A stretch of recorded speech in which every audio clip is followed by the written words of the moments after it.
From Middlesex, Mr. Lewis. Thank you, Mr. President. I want to start by thanking the senator from Newburyport who just spoke for her terrific leadership here in preparing this resolution for our body's consideration. And I want to thank you, Mr. President, for your leadership on this issue, and I also want to thank the minority leader for his work on this and his consultation as well. I'm very pleased with the with the final language of this resolution that is before the body right now. As some of you know, I myself am an immigrant. I think I'm the one of two foreign-born members of this body. We have a bipartisan caucus. And, my family left South Africa when I was 12 years old. At that time, South Africa in the 1970s was under the racist and oppressive and unjust apartheid system. And fortunately, my parents, who didn't want to continue to raise their children in a society with those values, were able to come to the United States. And that was an incredible opportunity, and I'm so grateful for the educational opportunities I've had and the career opportunities that I've had and that my sisters have had and my parents have had in the United States. And my story, of course, is the story of countless other people who've come here as immigrants, who've come to this great country as refugees, fleeing war and persecution, and many who are second generation, the sons and daughters of immigrants. There are many, many, many of us. This executive order that the resolution speaks to is, in my opinion, misguided for many reasons. First, it is likely that the executive order is both unconstitutional and unlawful.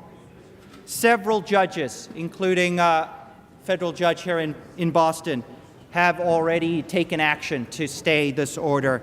And of course, the former acting Attorney General Sally Yates courageously took a stand and said the Justice Department would not go forward and enforce this order because she believes it is unlawful and unconstitutional.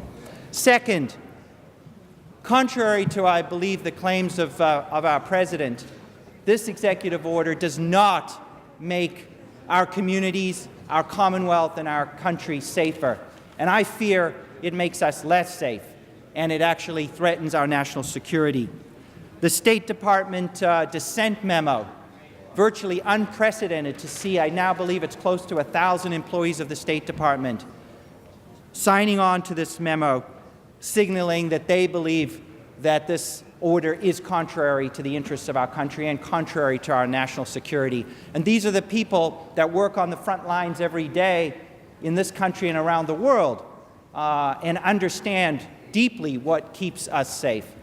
I'm fearful that this order and the message that it sends to our allies and our enemies alike around the world sends exactly the wrong message and will in fact be used as propaganda by terrorist organizations that want to do our country harm. Third, this executive order is bad for our economy, and particularly here in the Commonwealth of Massachusetts. Some interesting statistics about the contributions that immigrants and refugees make to innovation, job creation, business creation, and economic growth here in Massachusetts. In 2010, 18% of all business owners in Massachusetts were immigrants, and their companies generated a net income of $2.8 billion in a very significant contribution to our state economy. Immigrant entrepreneurs have played a particularly important role in the biotech industry, which, as we know, is one of the most important sectors contributing to the Massachusetts economy. Immigrants founded successful, notable Massachusetts companies like Boston Scientific and Biogen. These are global names in the biotech industry. 1 in 4 biotech company founders in Massachusetts, 25%, was born in another country. The companies they have built employ thousands and thousands of workers here in Massachusetts and around the country.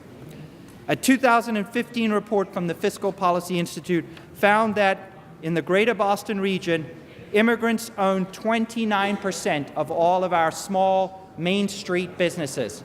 These are the backbone of each of our districts, the small mom-and-pop Main Street downtown businesses. 29% of those owned, founded, run by immigrants.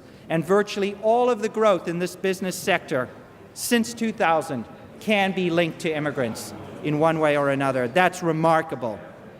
Finally, immigrants are also a key contributor to our state's workforce.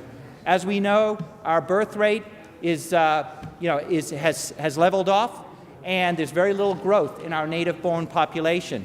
As our population continues to age, as more of our seniors retire, we need younger workers to fill those jobs, to keep our economy going, to pay the taxes and the Social Security and the Medicare that will support our seniors. And that's where we are heavily dependent on immigrants again for our workforce. So that's the third reason that this executive order is misguided. The fourth reason is that this executive order is incredibly disruptive to many families. And I would argue it's simply cruel. We have people in Iraq and in other places, and I know we have some personal stories in the chamber on this issue that I hope we will hear, that have risked their lives to serve the United States, that have helped our troops in their efforts in Iraq and other countries, that have worked with us, sometimes at risk to their own well-being and to their families. And we're saying that these people are now being prevented from coming to the United States, some of whom were promised access to the United States for their own safety. We're saying to refugees that have been thoroughly vetted over a 2-year period, women and children, that they are now being denied access to our country, and in many cases that puts their lives at peril. We're also breaking families apart, where one family member is here, another one is overseas, and they cannot be reunited because of this executive order. To me, that is indefensible. And then finally, and maybe most importantly, I believe this executive order is antithetical, it's contrary to American values. And at the end of the day, it is our values that make our country great. It's our values of freedom, justice for all, equality for all, opportunity for all. That's what makes this country great. And when we put our values at risk, that to me is what truly weakens our country. I want to quote somebody I respect very much. Her name is Diane Portnoy. She herself came to this country as a refugee fleeing the Holocaust. She founded the Immigrant Learning Center, which is a wonderful organization that I'm proud to have in my district in the city of Malden. The Immigrant Learning Center works with refugees and immigrants, helps them to learn English, helps them to find employment, helps them with other services and supports. And I'm so proud of the work of Diane and her team and the volunteers. And I just want to quote Diane. This is what she said recently. She said, "Since the founding of this country, some of the most ambitious and courageous people in the world have come here as refugees. Most, like the Syrians today, came with nothing except a desire to live and work without fear and to build a safe life for their children. Throughout history, they have enriched our culture and made tremendous contributions to our economy. Based upon this history, there is every reason to believe that Syrian refugees admitted to this country will benefit us as much or more than we help them." Thank you, Diane. And then lastly, I want to also read and remind us of the words that are at the base of the Statue of Liberty that so many immigrants have seen as they've come into this great country. And I remember reading when my family arrived in 1980. "Give me your tired, your poor, your huddled masses yearning to breathe free, the wretched refuse of your teeming shore. Send these, the homeless, tempest-tossed to me. I lift my lamp beside the golden door." Those are the words inscribed on the plaque, the base of the Statue of Liberty. We must do everything we can, I believe, to ensure that these words continue to define who we are as a Commonwealth and as a great nation. I applaud this body today for taking up this resolution, and I hope we will support it. Thank you, Mr. President, and thank you again to the senator from Newburyport.